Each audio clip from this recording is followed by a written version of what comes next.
everybody, and welcome to the Dr. Mom Show. It's Dr. D, mom of three, and I'm so excited because today I have a super special guest, Ms. Meg Nocero.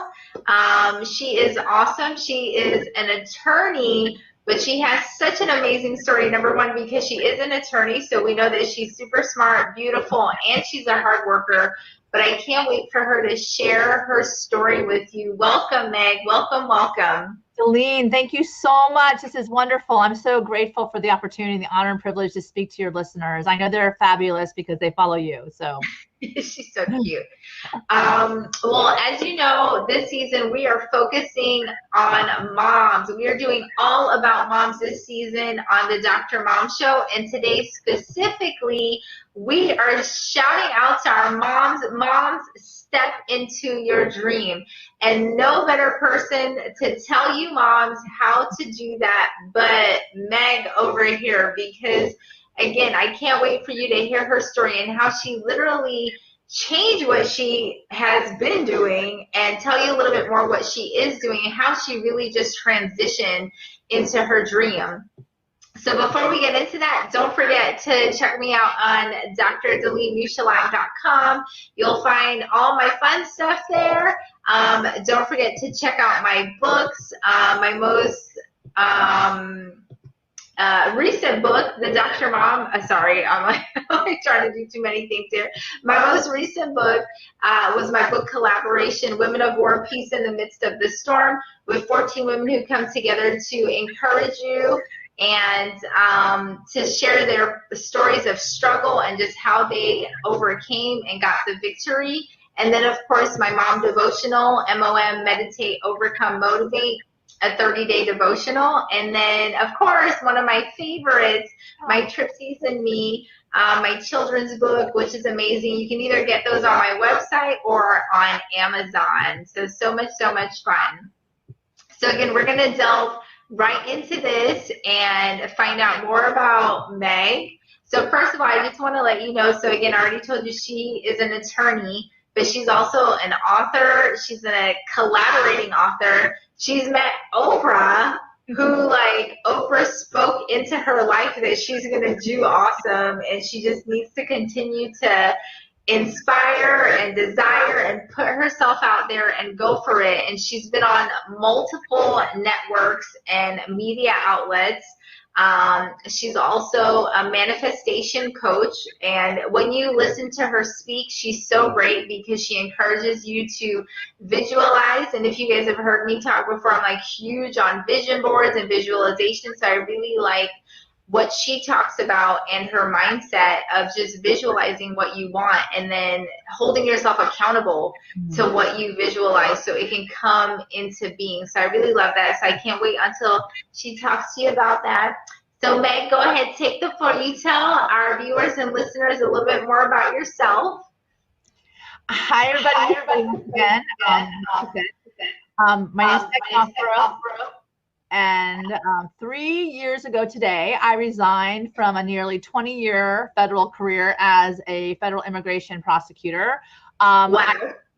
I must say it was the most exhilarating as well as terrifying day, I think, of my life, because honestly, when you say yes to your dreams and actually step out into them. And mind you, I'm a planner.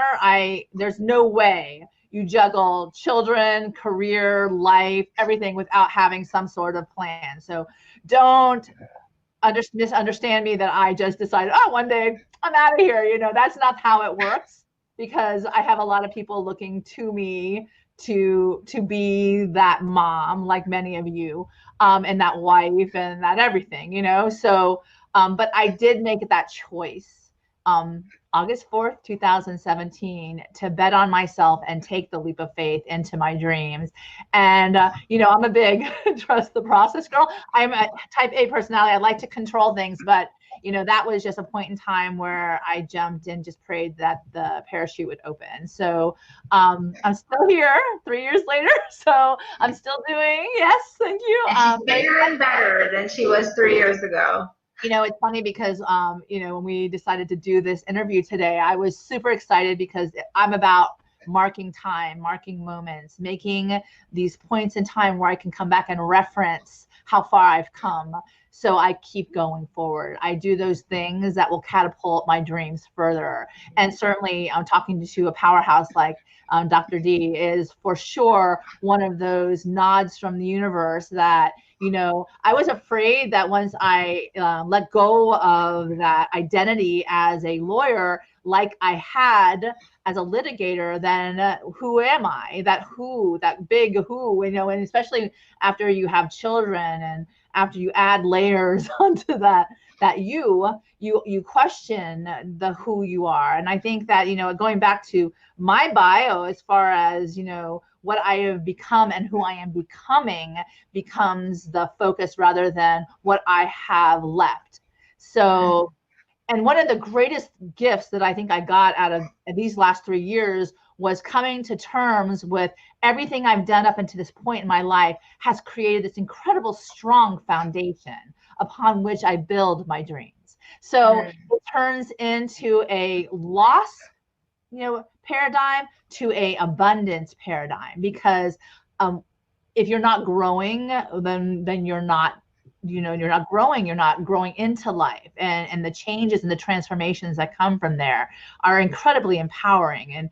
And essentially at the outset, you know, when she did say Oprah spoke into my life, that was a dream come true. And in such a way that, you know, I'm on stage in front of 15,000 people with one of my dear friends who actually called me up there. But it was kind of this exchange of gifts toward both of our dreams, because she wasn't sitting where I was in the VIP seat. She came down and it just happened to be a spot available for her. I don't know how she's amazing, how she got down there and how she got through. I have no idea, but this girl is manifestation on fire too. And the fact that she got herself, there was an empty chair next to me, which is crazy, and how she basically was chosen to be up there and then chose me to join her. So both of us had this beautiful mutuality, collaborative effect on each other, where this inspirational powerhouse looked at both of us together and said, it's time to live the life you want. And for that being said to me, you know, the story that when my mother passed away in 2011, it basically shook my foundation, because talk about moms. I mean, I relied on my mom. She was my guide, my mentor. I was able to come to her strong foundation.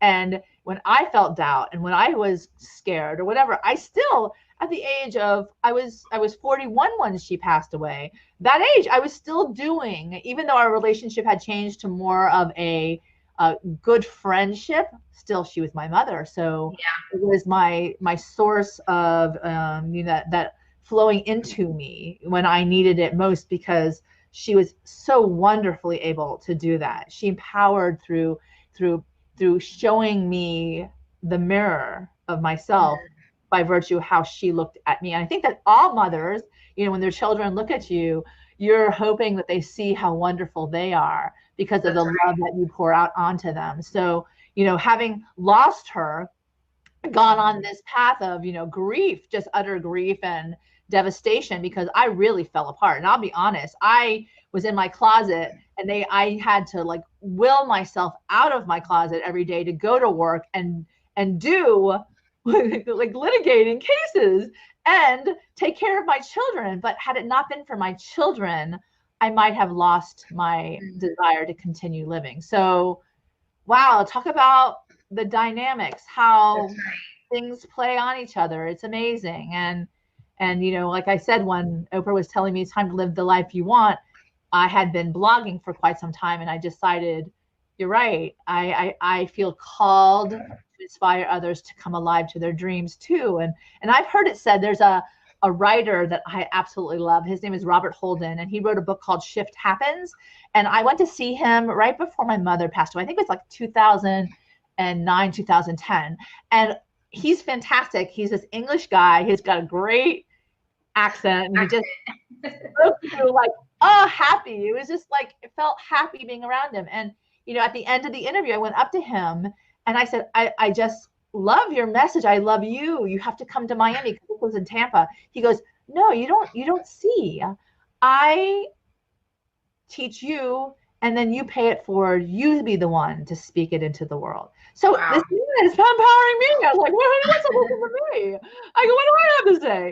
But that he looked at me and he said, I believe in you. I see you. And Yeah.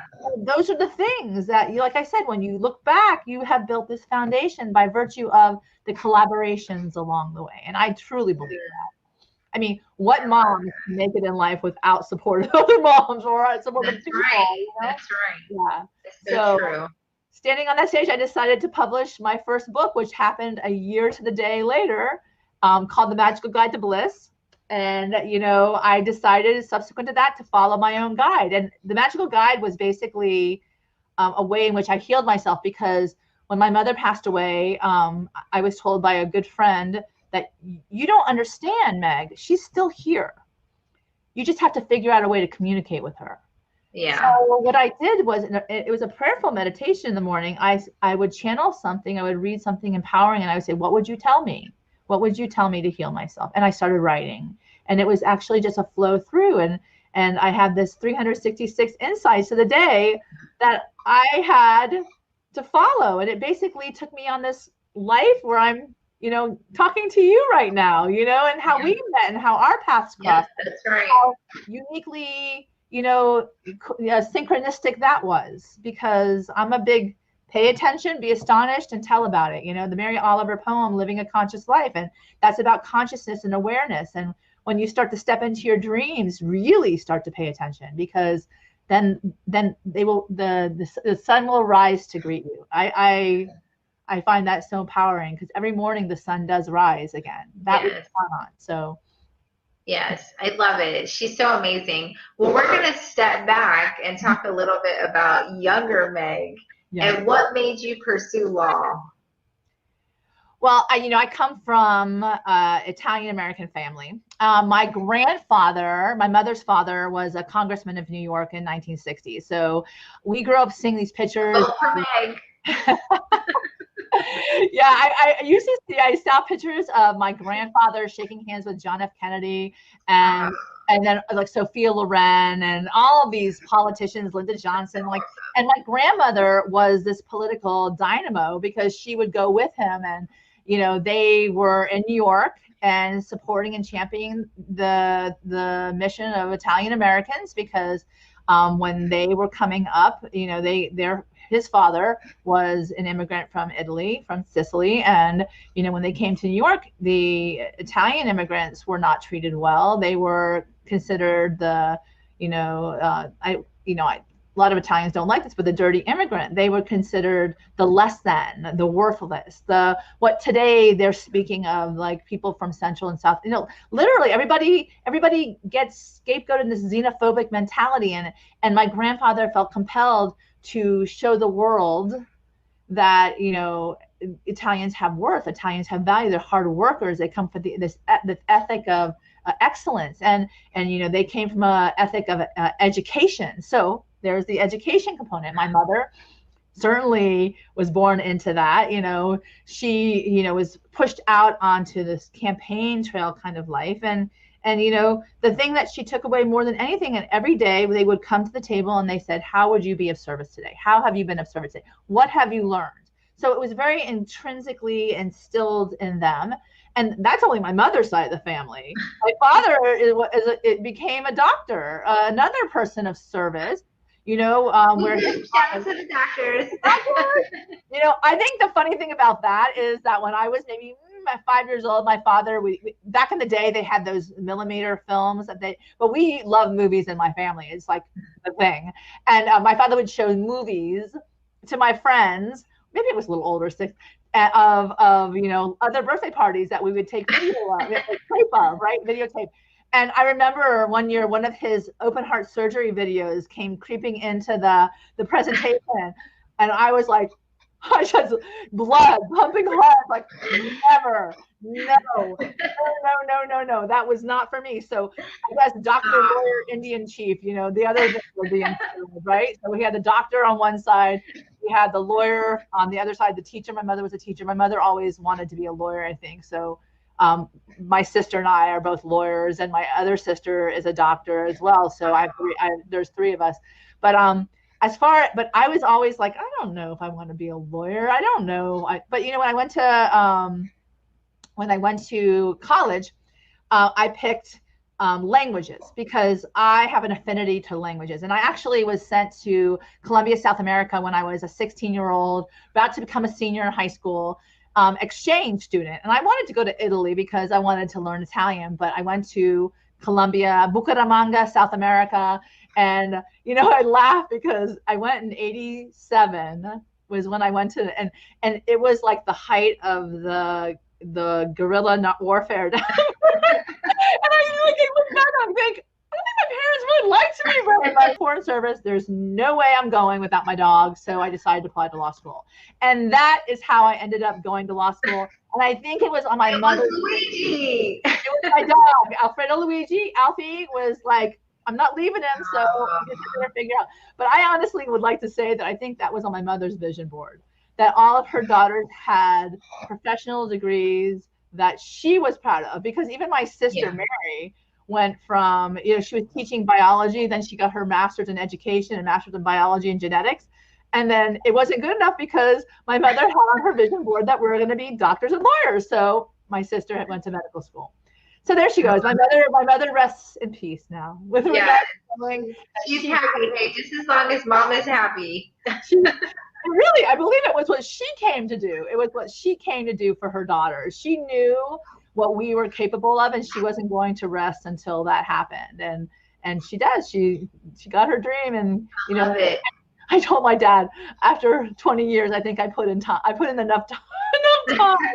Aww. Yeah. You ladies, you mamas hear that. Whatever you want your child to be, look, you can manifest that. Just visualize it, speak it, call it into being. So sometimes they call it guilting. Yeah, no, that's true.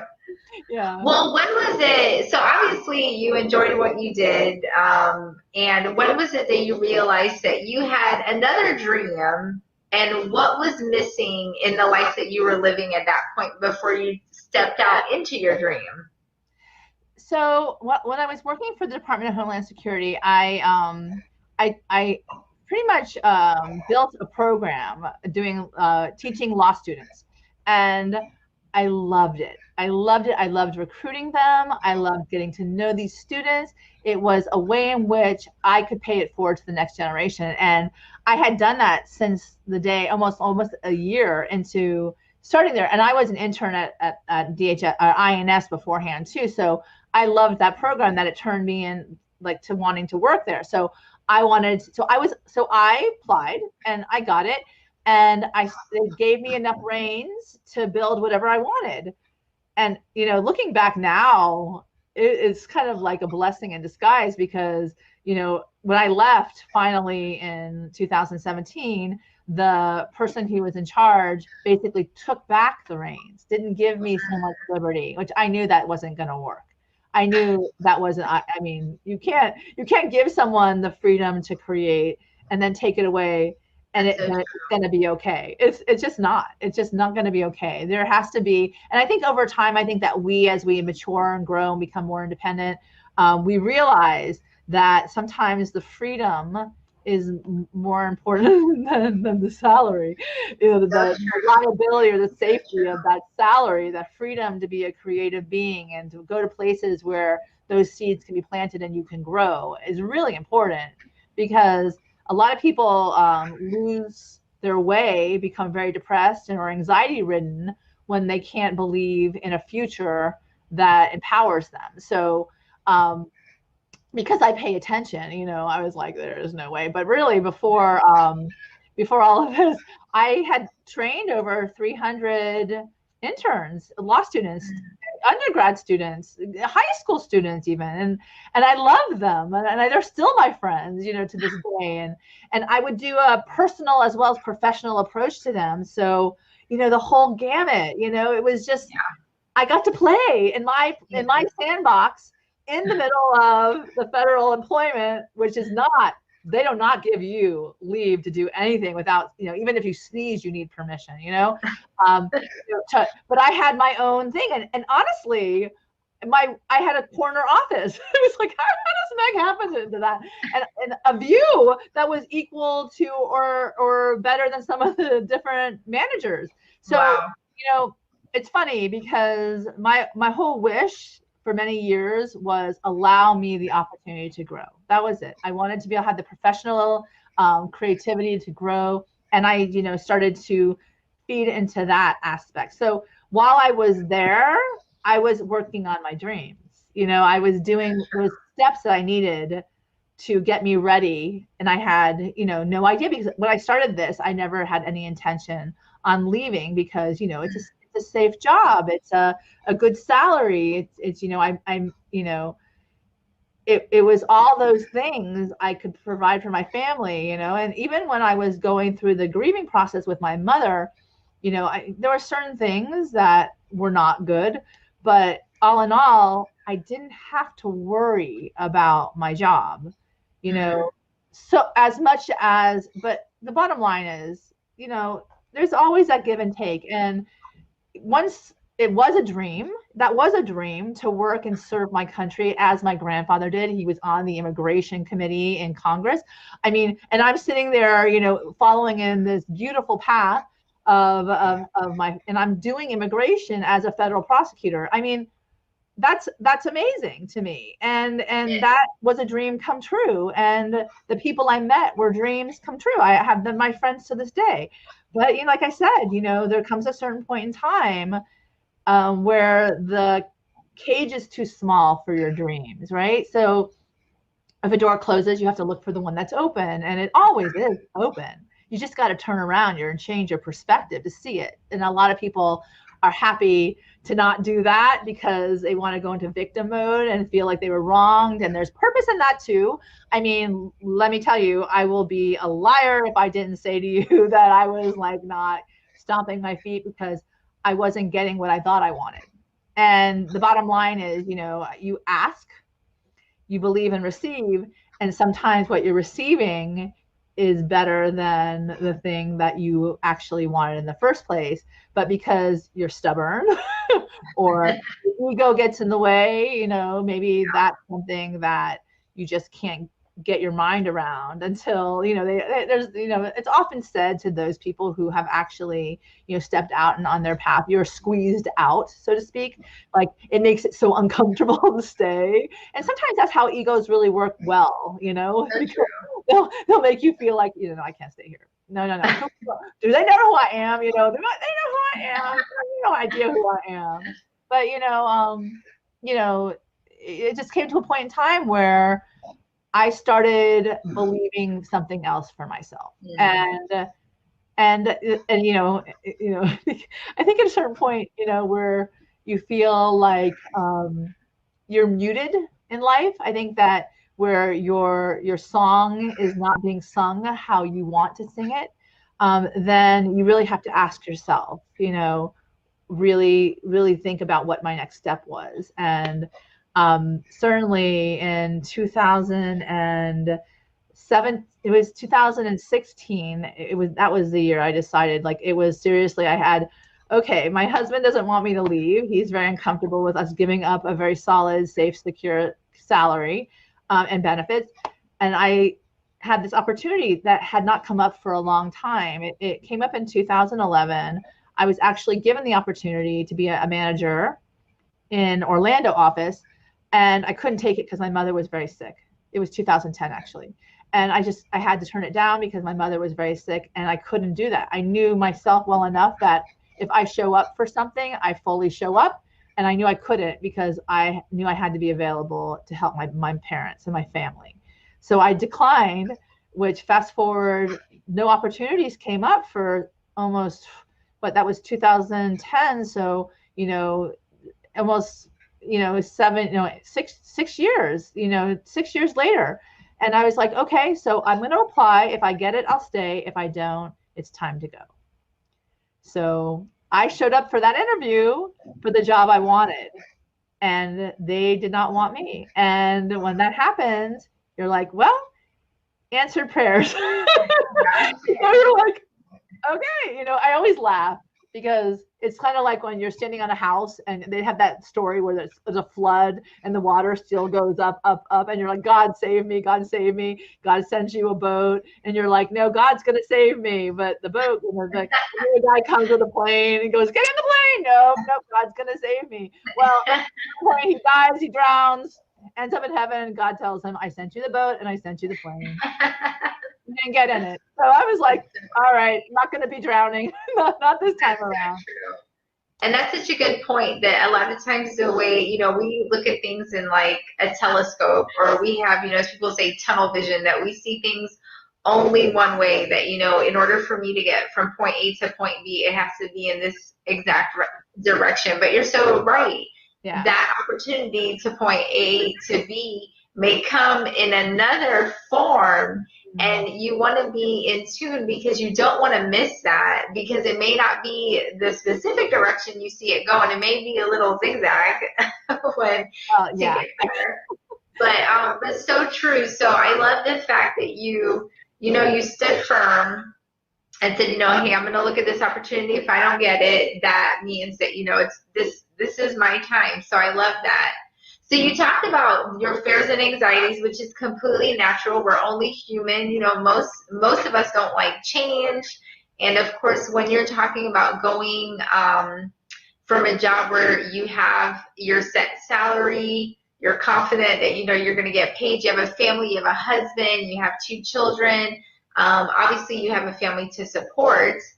Yeah. How did you overcome those fears and anxieties as you transitioned from your stable job into something that was like, hey, this is one day at a time, I'm going to live?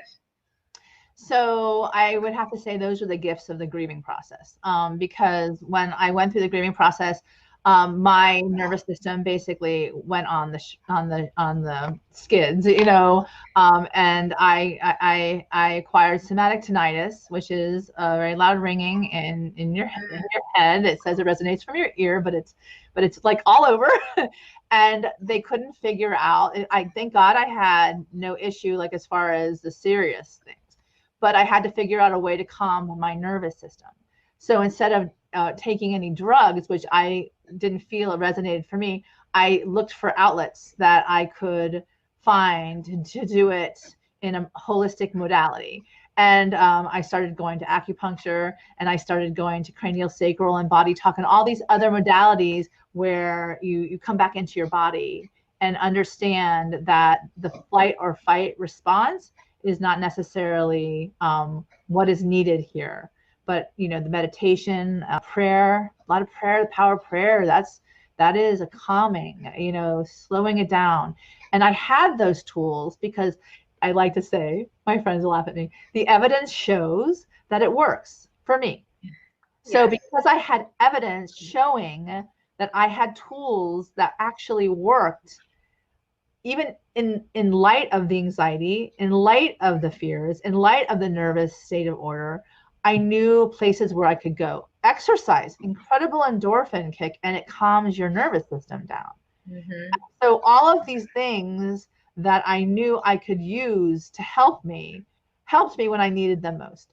And by the way, I'm a big journaler. I find the power of words and what words I speak into my life. I realize I'm not speaking uplifting words when I'm feeling very down or depressed.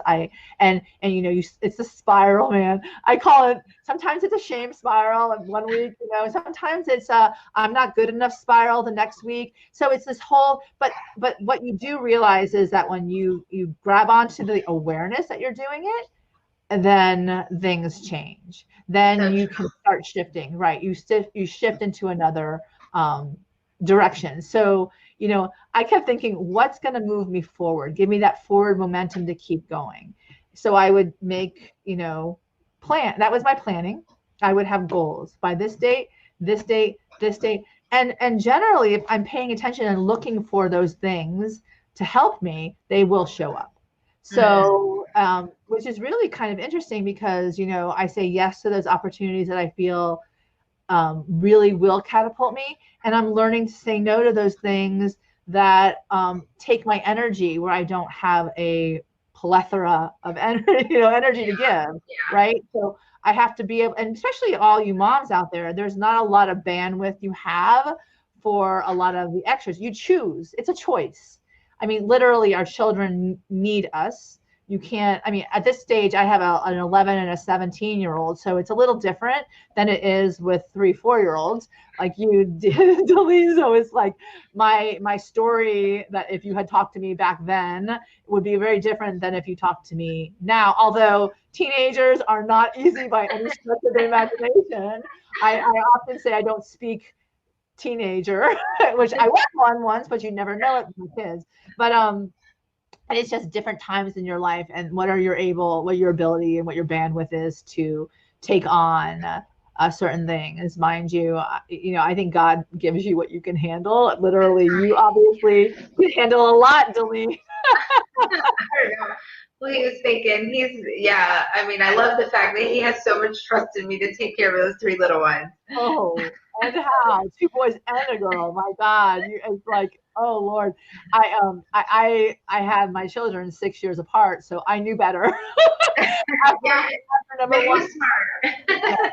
So after 1, I was like, okay, we're good for a while. Well, I love what you're saying because you are speaking to moms. Again, this is Dr. Mom Show, so of course I have to throw in some medicine here, and it's so important.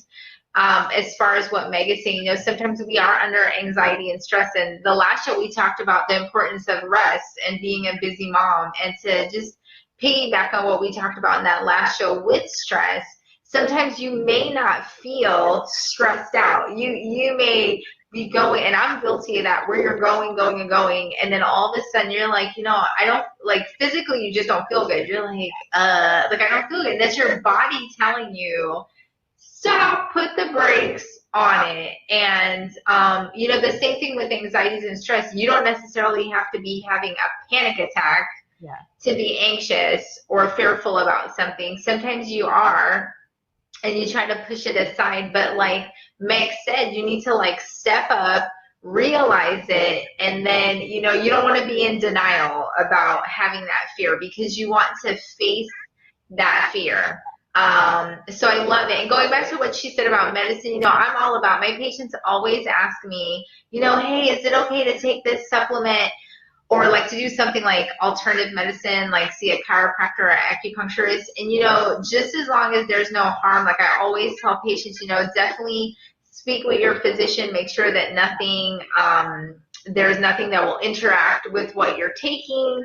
But I feel, I'm like, hey, if that helps, by all means, go for it. And you guys know, I always say I'm all about the me time, I call it, and just taking time out for yourself, whether it's meditating, praying, reading a book, listening to music, whatever it is, because you do need that time for your body to really just calm down and to take a break. And Meg hit everything on point about exercise and then endorphins, just the hormones that you feel that helps your brain, that stimulates your brain. Pretty much it makes you happy. Like when you exercise, you may be struggling, and but exercise, it really makes your body happy. So healthy things are good things for your body and makes your body feel much better. So I love that you shared that with the moms. Yeah.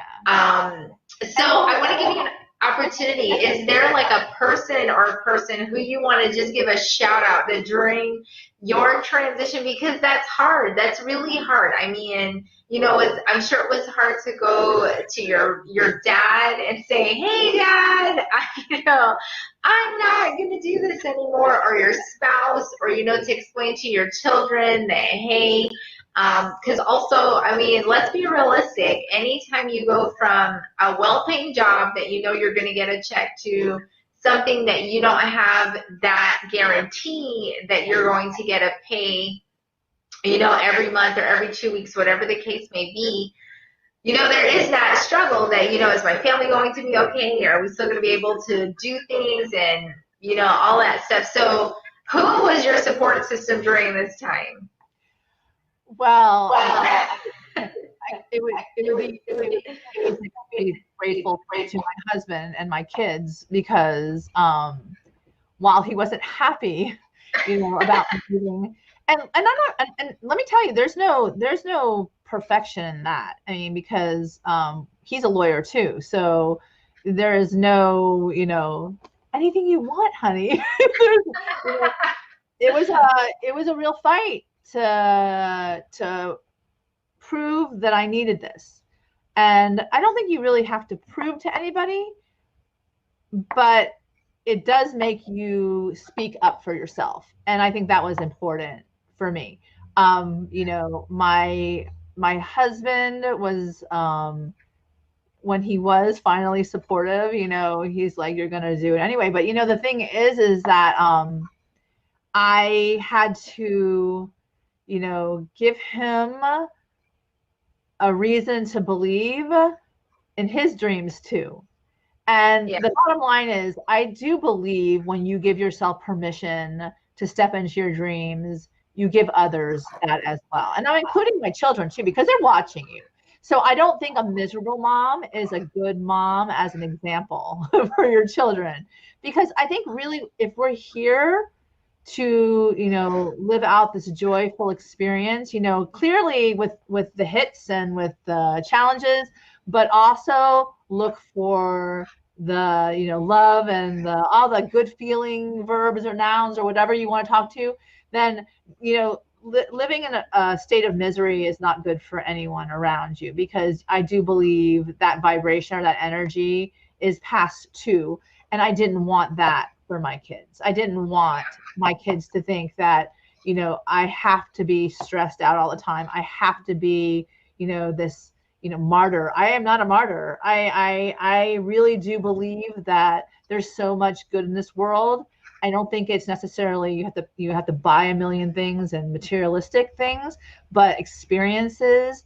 And I believe in the money affluence as well as time affluence. And I think that there has to be a balance between the two. But I think at the bottom line, when you're saying, who do I thank? I mean, literally, when I went to my father to tell him, because I was most worried about him more than my husband. I was most worried about my father because he invested so much in us, in me. And, I do believe that we have this work ethic in our family that, you aren't a slacker, you show up, you do your thing, you step into your calling, the whole thing.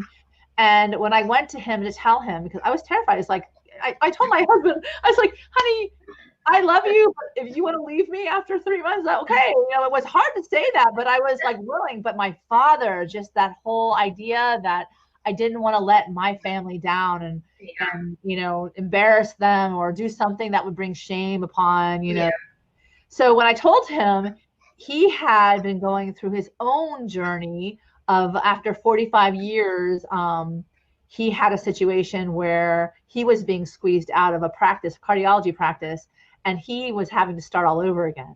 So he looked at me and he said to me, and I think this is most profound, 45 years, I'm starting all over, go for it. He's like, go for it. Go for it. I believe in you. And he had seen my book at that point. So he saw a lot of wisdom there. So he knew that it wasn't grounded on anything that wasn't thoughtful, which is really important, because I'm whimsical. I the butterfly in my family, but it was well thought out as well. And he needed to know that I wasn't just making a rash decision. This is something that I put a lot of thought into. So I would definitely want to thank my father. Certainly the love and support that he's given me. I couldn't have done any of this without. My mother, I thank her for all the wisdom she gave me, and protection beyond the veil, because I believe in that. I believe we have our angels on earth and we have our angels beyond. And sometimes the angels on earth need help from the angels beyond to get us through the day. So I think a lot of, I do have a faith that, I'm not alone in this walk.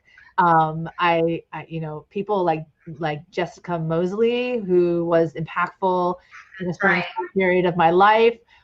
People like my friend Teta Malero, who was my first spiritual, thought worker with me, that we got together and we started thinking about the possibilities of our lives, and how her big change was she picked up her kids and moved to Madrid, Spain, and just left, Wow. you know, and because I'm surrounded by people like that, Yeah. it gives you the ability or the understanding that it's possible for you too. So my sisters, of course, my best friend, Lisa, I can't tell you, I'm so blessed beyond belief. And I have to thank, this is kind of insane, but I have to thank the chief counsel who didn't give me that promotion. Yeah.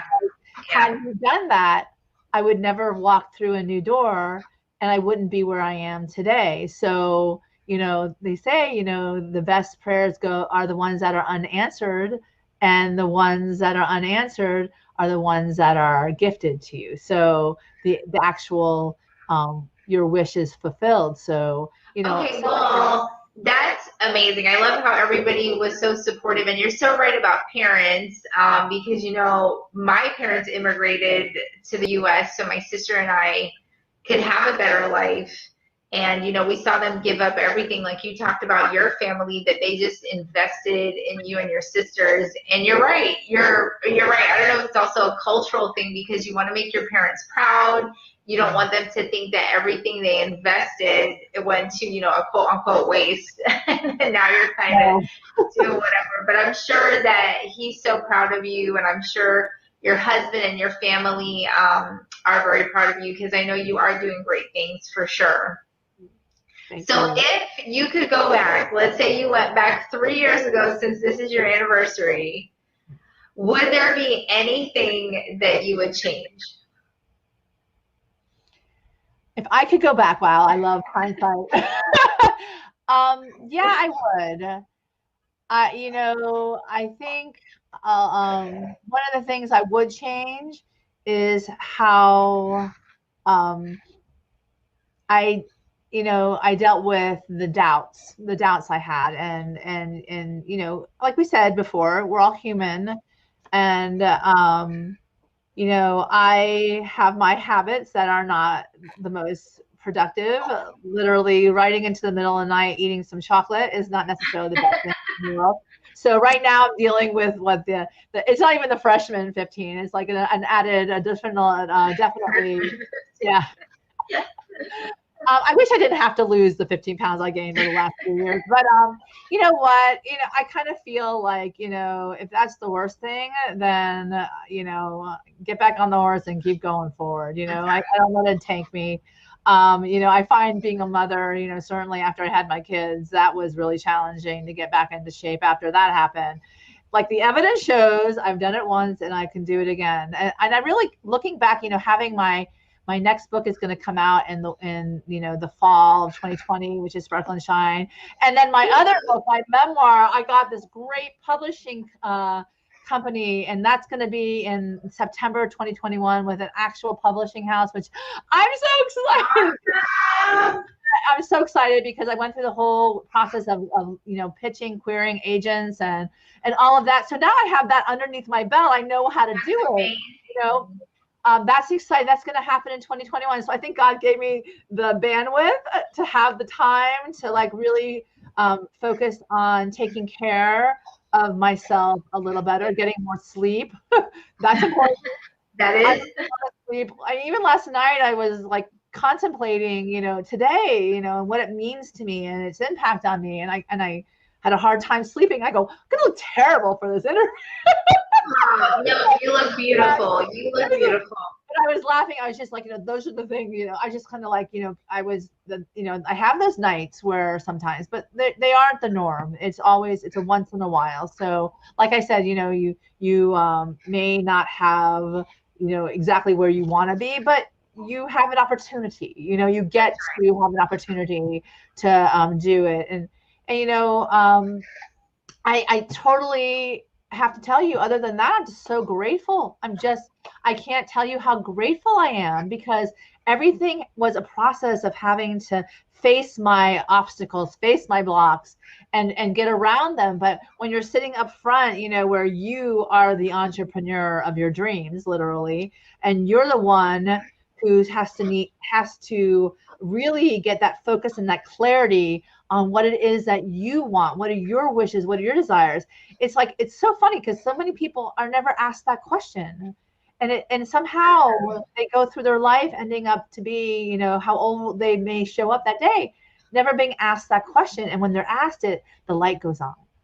And that truly has been the gift of my process and my work now, is I get to see the light come on. And if it's because I share my light with another person, then wow, what an amazing feeling. I mean, we feel that with our children when you see them come alive to the possibility of who they are becoming, and we get to witness that, you know. Certainly try not to get in the way of that, because I'm certainly a factor, and maybe I said, listen, I tell them all the time, you got to have something to talk to the psychologist on the couch about, you know. And you know, I'll be the little whisper in your ear telling you you can do it, you know, too. So, you know, that balance. But you know, certainly, you know, I try to check myself as far as, you know, when I'm tired. You know, my friend always says, halt, hungry, angry, lonely, tired. Which one is it? Are you hungry? Then go feed. Are you angry? Then there's a punching bag, a literal one I have in my room, that I can take my boxing gloves, which I love to do boxing, and just go to town. Are you lonely? Then think about who you really want to connect to. Are you tired? Go to sleep. You know, maybe reset, recharge, and then try again, you know? So halt. That's not mine. I was taught that. So, you know, I share it with all of you. But, you know, what I would change? You know, that's like one of the only things, because you know, I like to wear beautiful clothes and pretty things. But the thing is that it's doable. I mean, we're girls, like pretty things, you know. Fun and pretty is definitely, you know, awesome. And I think it's all for us, you know, because we like to be with, you know, other women who are beautiful inside and out, you know? Yes. And it's so true, because it's who you surround yourself. Like, one thing I've loved, and Meg mentioned Jessica Mosley, who, you know, that's how Meg and I ended up connecting, was through her. And she was our coach, or is our coach. She is our coach.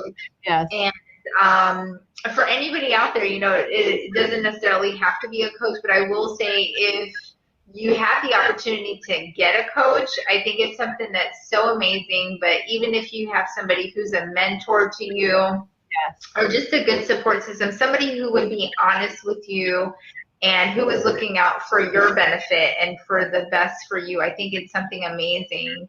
But it's so true that you need to reach out there, get out there, realize what your dreams are. And like Meg said, you may not have ever had the opportunity for somebody to ask, you know, what is your dream? So I want to take a minute, you know, so we're asking you today. Meg and I want you to take a minute to think, you know, what is your dream, and write it down. Write it down, whether it's a journal or a vision board, or even just a piece of paper that you can tack on your wall or tape on your wall, and just think of what your dream is. And it's hard, because I did just want you guys to know that most moms, like statistically, most moms nowadays are in the labor force. Like, the majority of mothers work, and it's hard. It's hard because you want to be a good worker, you want to be a good mom, you want to be a good wife.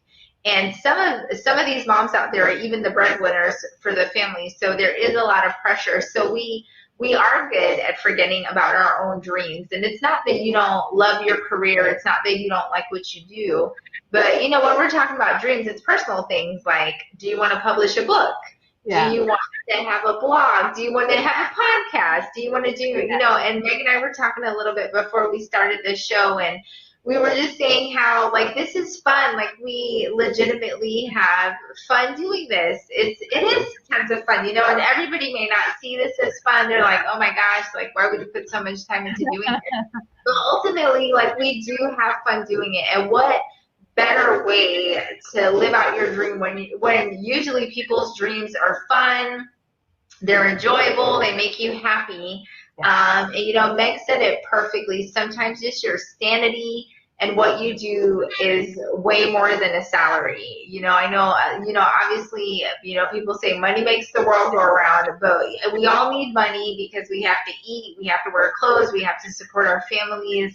But at the same time, don't forget about your happiness, because money doesn't make you happy. Money can't buy your happiness. So remember that, you know, also do things that will make you happy. So finally, Meg, I want you to Well, I got a couple things. So do you have any final tips for moms out there, how they can, if they're a 9 to 5 mom, or even a stay-at-home mom, how the moms listening and watching, how they can step into their dreams? So one of the things that came up for me is your vibe attracts your tribe.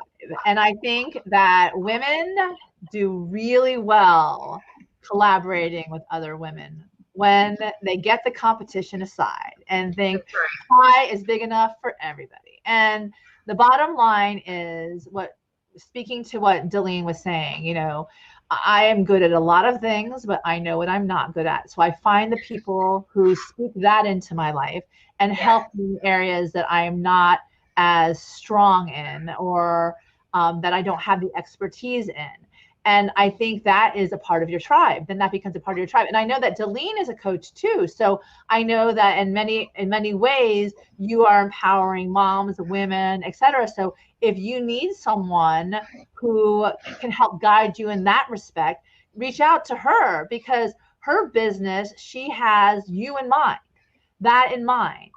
Certainly with the health component as well, because she's got the expertise as being a doctor. So there's that part of your tribe.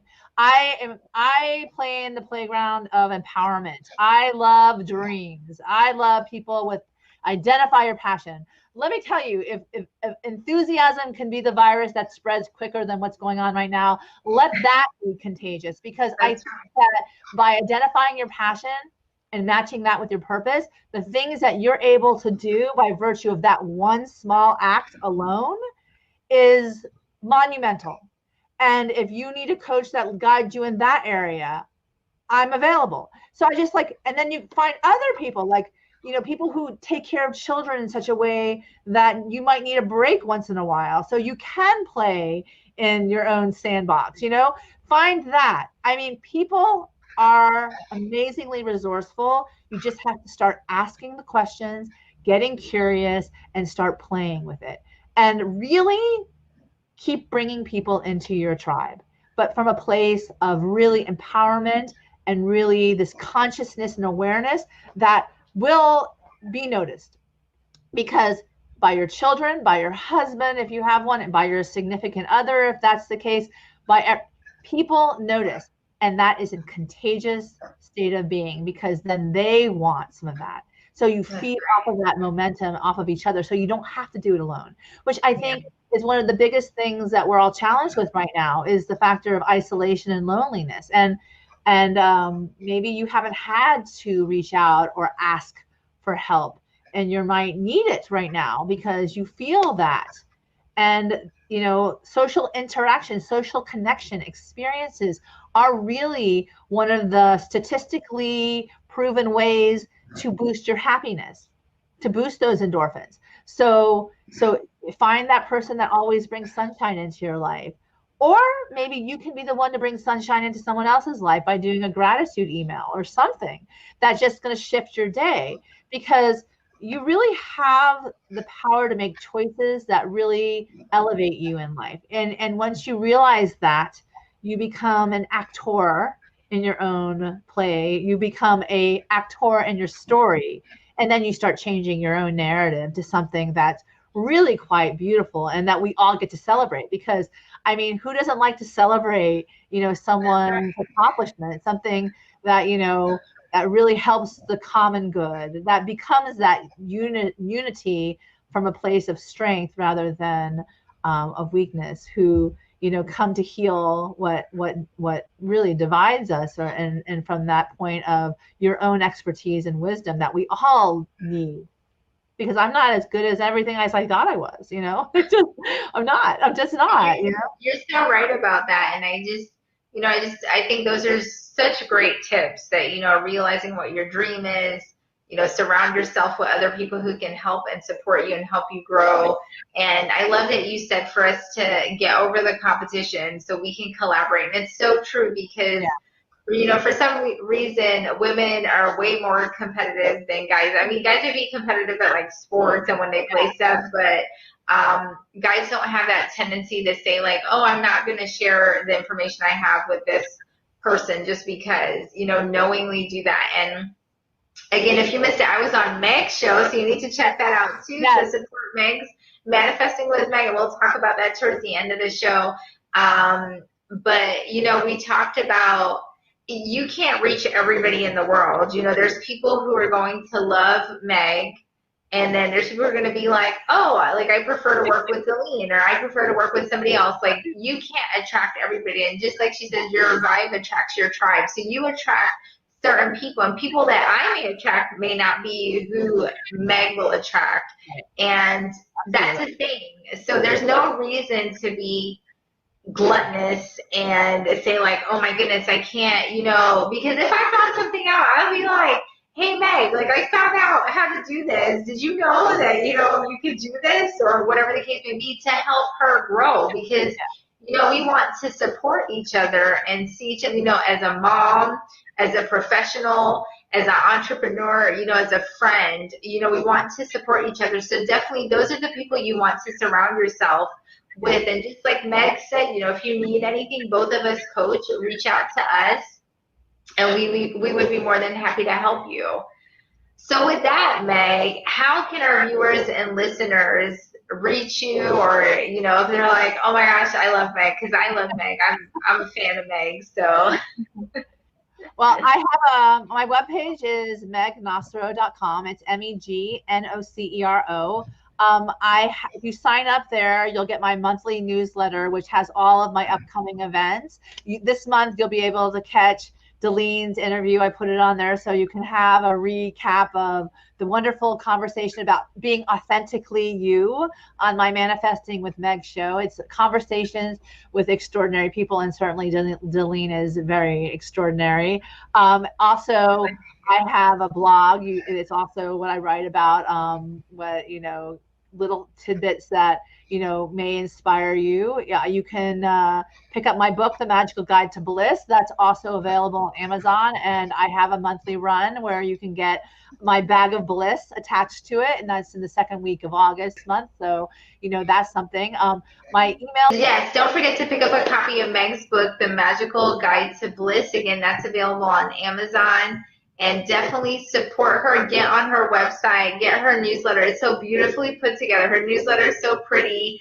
And if you, again, notice, Meg is all about manifestation and, again, butterflies and bliss. So she always just has a very positive, encouraging message, inspiring message that she shares. And I feel that as a mom, as a working mom, as a busy mom, it's always nice to have those kind words. So lastly, Meg, I know you told us you already have 2 books that are coming out at the end of this year, 2020, and then you already have another book coming out in the fall of 2021. We're so excited. I can't wait to get my hands on those. But what else can we expect from Meg? Oh God, I had to tell you, this is a month of celebrating friendships, and I'm going to focus on celebrating. I set out to finish what I started in 2017. I'm happy to say that I'm on my way. I'm doing a lot of speaking engagements now. I really want to change the energetic vibration in the world right now and do my part. I can't do it, obviously, for the world, but I can definitely do my part. So, speaking that kind of, like I said before, light into the world, just like you're doing with your show. Certainly that's my focus as well. I don't know. Right now, I think this great pause is having us all, or giving us all, the opportunity to really reflect what that looks like, and what that path looks like forward. So I'm really taking advantage of it right now, and really putting energy or taking care of those things that really mean the world to me, which include my children and my relationships, and really kind of focusing on my priorities and getting it all set up. So the future, I've often said, and I said, Deline's going to have to join me, that when Oprah invites me for an interview in Maui, it's got to be Maui. I was like, after I met Oprah in 2014, I always said the next time I see her, she's going to be inviting me to Maui, and we're going to be having a seat on her porch in that white, beautiful house. And we're just going to talk about how the world is and how wonderful it is, and how, you know, we all can help each other and collaborate with each other, and from a place of acceptance rather than, you know, picking out how I can keep you down, figuring out how I can pull you up. And, you know, it's so Yeah. funny because one of the metaphors that I was thinking about last night when I was talking to my friend Teta, who's in Portugal right now, I said, it's kind of like the donkey who was the owner thought was done. That was old. So they throw the donkey in this pit. And then the owner starts throwing dirt on the pit, right? Throw. And instead of the donkey believing what the owner thinks of him, every time the dirt came into the pit, he stepped on top of it. And every I time love so then until he found his way at the top again, you it. know, saying you can't, you know, things happen in life. We can't control, but we can take what is thrown on us and use it as a way to launch us. That's So right. I think that, you know, that's really what we can focus on now, of figuring out a way how this moment in time is going to launch us into our dreams by getting a lot of clarity around that, and looking for our tribe. And I'm grateful that you're in my tribe, Delene. You're absolutely a stunning human being, both spiritually as well as obviously physically. You're gorgeous. And, supporting the people that I love, and just keep doing that. I have a workshop coming next week. So if anyone is interested, Awesome.